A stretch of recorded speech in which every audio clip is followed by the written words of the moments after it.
E aí, pessoal? Bom, hoje a gente vai ter então a nossa última aula aqui a respeito do conteúdo de Terra e Universo. E vamos falar sobre a teoria da tectônica de placas. Que placas são essas, pessoal? Aquelas placas que a gente está cansado de falar, né? As placas tectônicas.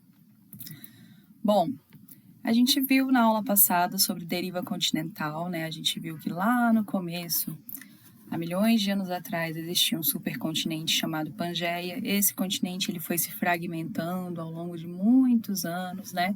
A primeira fragmentação dele, ele se dividiu em dois continentes. Um era conhecido como Laurásia e o outro Gondwana, tá? E aí ele continuou se fragmentando até chegar ao que a gente conhece atualmente, que são aqueles continentes e os oceanos que nós temos atualmente. Bom, nós vimos também que o coitado do Wegener, ele não conseguiu provar que a sua teoria estava certa, né?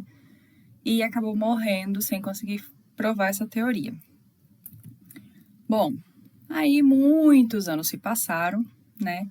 E em 1947, um grupo de cientistas, liderado ali por Morrissey, eles realizaram uma expedição oceânica e, através das observações, começou-se então a levantar novos questionamentos. E o que eles observaram que levantou-se aí esses novos questionamentos?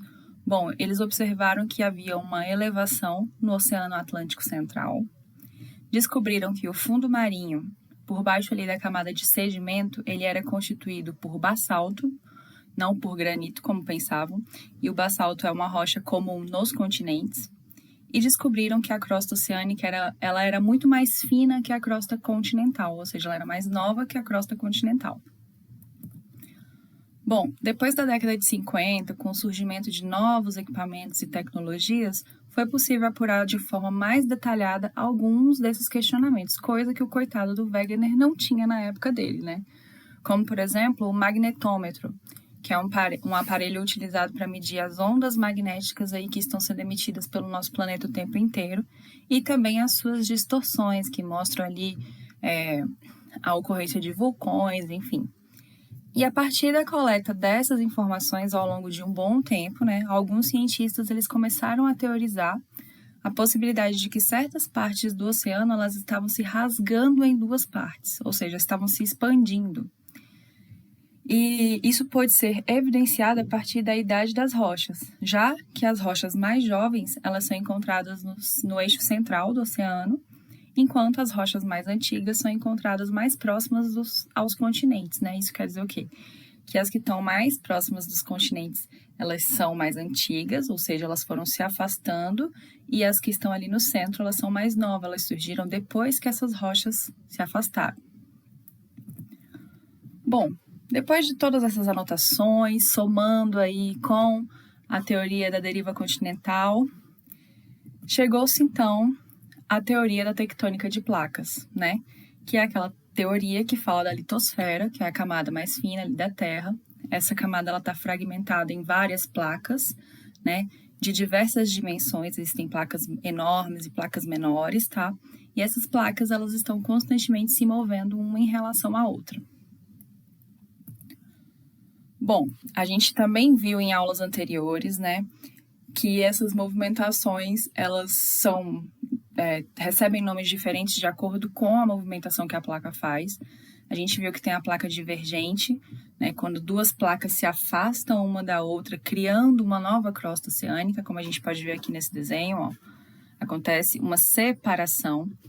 E um dos exemplos clássicos que a gente tem dessa separação é justamente a placa aqui, ó, a placa sul-americana e a placa africana, em que elas se separaram, elas tiveram aqui uma movimentação divergente e se separaram, né? Houve a separação dos continentes. Temos também as placas convergentes, né? Que são duas placas que se aproximam uma em relação à outra, e isso faz com que uma placa ela mergulhe, né, para o interior da Terra, e essa outra aqui ela vai começar a se enrugar, né, e vai formar as nossas cadeias de montanhas, os nossos vulcões. Exemplos clássicos que a gente tem desse tipo de movimentação de placa, a gente tem aqui no Japão, né, que é um lugar que tem bastante, tá vendo, ó, a movimentação aqui, e nós temos as placas transformantes, que são as placas que deslizam, né, ou que atritam uma em relação à outra. Nesse tipo aqui de movimentação, não existe nem a criação e nem o consumo de crosta oceânica, né? E o exemplo mais clássico que a gente tem desse tipo de transformação, desse tipo de movimentação de placa, fica lá na Califórnia, que é a falha de San Andreas, que a gente também já falou em outras aulas, que ela se movimentou aqui e formou uma grande falha, tá? Que é super famosa. Ok. Então, a gente sabe que o movimento das placas ele ocorre através do calor interno da Terra, né? Esse calor ele é transferido até a superfície através de células de convecção, né? E essas células de convecção elas se encontram no nosso manto superior, que também pode ser chamado, pessoal, de astenosfera, tá? É um dos nomes que ele pode ser chamado. Então, essa movimentação aqui ocorre, as placas se movimentam, né? Conforme as placas se movimentam, os vulcões entram em erupção, a gente tem terremotos, os continentes estão se afastando, né? Eles continuam se afastando bem lentamente, alguns estão se afastando uns dos outros estão se aproximando, tá? E isso está acontecendo o tempo inteiro. Acontece o tempo inteiro, mesmo que a gente não perceba, tá? Isso acontece o tempo inteiro e acontece desde sempre. Então, aqui é a movimentação das nossas placas tectônicas. Bom, galera, encerramos o nosso assunto sobre fenômenos naturais, fenômenos geológicos, né? Placas tectônicas, teoria da deriva continental, né? Respondam aí esse exercíciozinho, tá? E espero vocês aí para mais um bimestre, para a gente começar um novo assunto. E vou tentar deixar o mais interessante possível para vocês, tá bom? Muito obrigada e até mais.